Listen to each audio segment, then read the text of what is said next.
Croyez-vous vraiment que tout est joué avant 6 ans?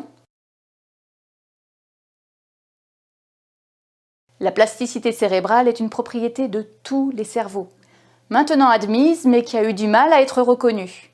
Elle est à l'origine de notre capacité à apprendre de nouvelles informations, à adopter de nouveaux comportements, mais également de notre possibilité d'améliorer nos compétences actuelles. Elle est présente jusqu'à la fin de notre vie. D'un point de vue biologique, la plasticité cérébrale se traduit par 3 processus.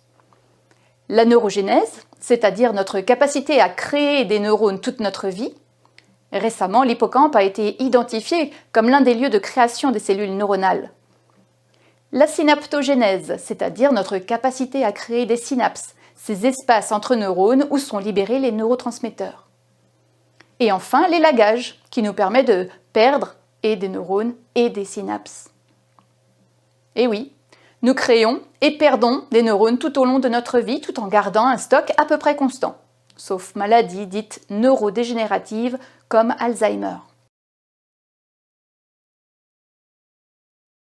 Allons plus loin. Pour le cerveau, apprendre est synonyme de création ou de renforcement de réseaux cérébraux. Une expérience classique a comparé les cortex de personnes apprenant à jongler avec des personnes qui n'ont pas appris. Elle a mis en évidence la modification après 3 mois de pratique des régions cérébrales des jongleurs par rapport aux autres. Et une nouvelle modification 3 mois après avoir arrêté de jongler.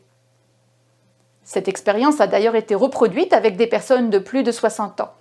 On a alors constaté que la plasticité n'était pas aussi importante, mais qu'elle était bien présente. Toute interaction avec notre environnement, autrui, mais également avec nos propres pensées, impacte notre structure cérébrale. Nous pouvons même dire que notre façon de parler à quelqu'un va avoir un effet sur sa structure cérébrale. Et bien entendu, notre structure cérébrale va impacter notre façon d'apprendre.